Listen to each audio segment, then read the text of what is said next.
Mi nombre es Ezequiel Flesler, soy periodista, estudiante de comunicación social, tesista de comunicación social en rigor. Básicamente, yendo a golpear la puerta de una radio para poder hacer un programa, me dieron no la posibilidad de hacer un programa en principio, sino la instancia de trabajar en uno que ya existía como productor periodístico.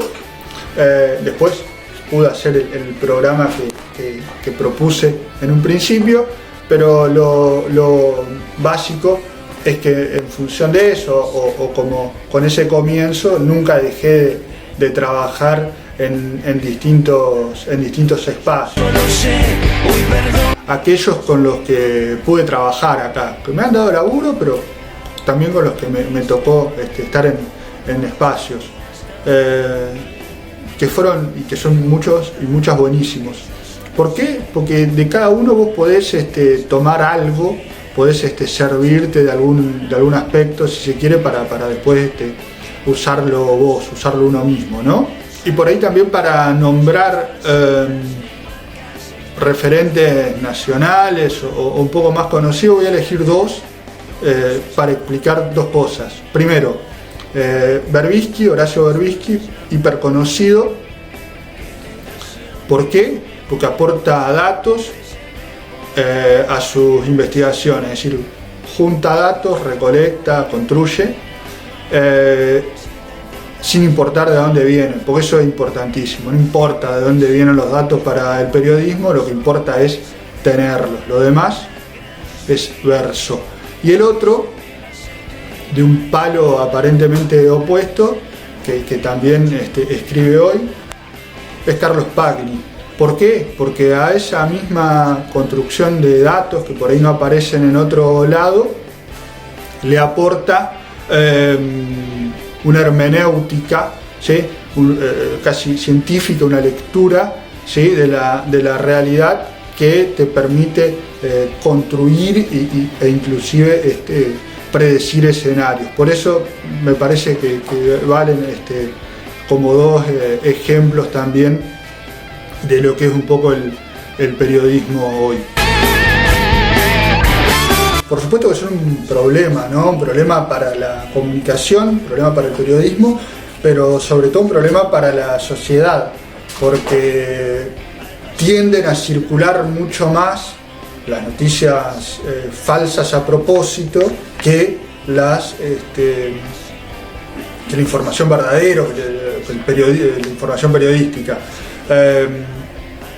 ¿Cómo combatirlas? ¿No? Que me parece que es una de las preguntas que subyace. Hay que tener cuidado, me parece, si queremos combatirla. Lo primero que se me ocurre decir, cuidado con la regulación. ¿En qué sentido? Y que es muy probable que una regulación severa termine afectando a la circulación de la información periodística, básicamente. Me da esa impresión, es lo primero que se me ocurre. Ahora bien, ¿cómo podríamos tratar de combatir fake news? Aportando y haciendo circular también elementos que permita que la sociedad pueda discernir, ¿sí? Para la gente más grande, pero sobre todo que esos elementos puedan apropiárselos los jóvenes, los pibes, los chicos, desde la escuela inclusive. Es decir, aportarle elementos para discernir qué información es verdadera y qué información es falsa, desde la educación primaria, si eso es factible, digamos. Me parece que por ahí vendría la mano de cómo regular esto, de cómo controlar esto, que es efectivamente un problema muy severo, ¿no? muy grave para el periodismo, para la sociedad, pero en definitiva inclusive, quiero decir, para los regímenes de gobierno como la democracia.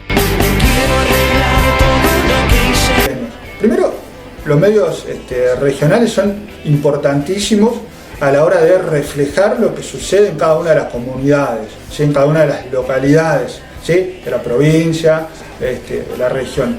básicamente porque nunca lo va a hacer un medio porteño, excepto que sea un hecho muy inhabitual, ¿sí? Si no, no vienen básicamente a reflejarlos, y es necesario que los hechos y que los problemas de las sociedades sean reflejados en los medios de comunicación, en la prensa.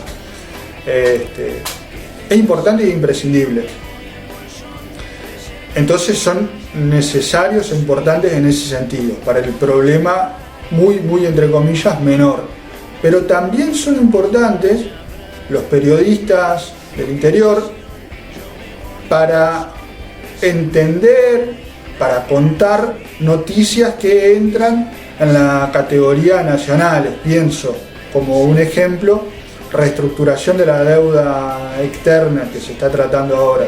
Bueno, evidentemente, claramente, los medios y los periodistas entrerrianos tienen muchas cosas para decir, pero aparte es importante que esos temas se traten también desde el interior y no solo, por citar un caso, desde el cronista comercial, porque claramente la geografía, ¿sí?, las particularidades de la geografía hacen reflejar también particularidades en la lectura, ¿no?, de estas temáticas. Entonces son importantes los medios regionales para las noticias específicamente locales, pero también para la interpretación de algunas noticias o de algunos aspectos, digamos, de la política nacional o de los temas nacionales.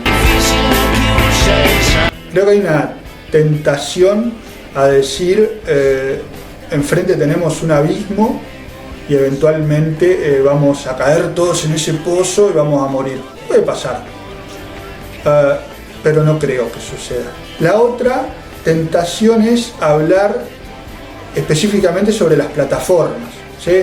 El futuro del periodismo está en Instagram, el futuro del periodismo está en TikTok, el futuro del periodismo está en tal plataforma de videos.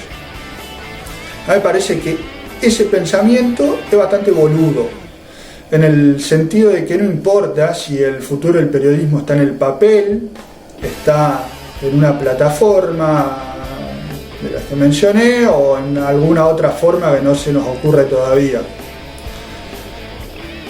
Creo de verdad que el presente y el futuro del periodismo está y va a seguir estando en la generación de contenidos, ¿sí?, en la generación de valor agregado a la información, en la construcción de datos que pueda hacer cada uno de nosotros, en interpretaciones ingeniosas que eventualmente podamos ofrecer a la sociedad, a los ciudadanos. Entonces, el futuro del periodismo sigue estando, va a seguir estando en los contenidos. ¿Cómo subsistir?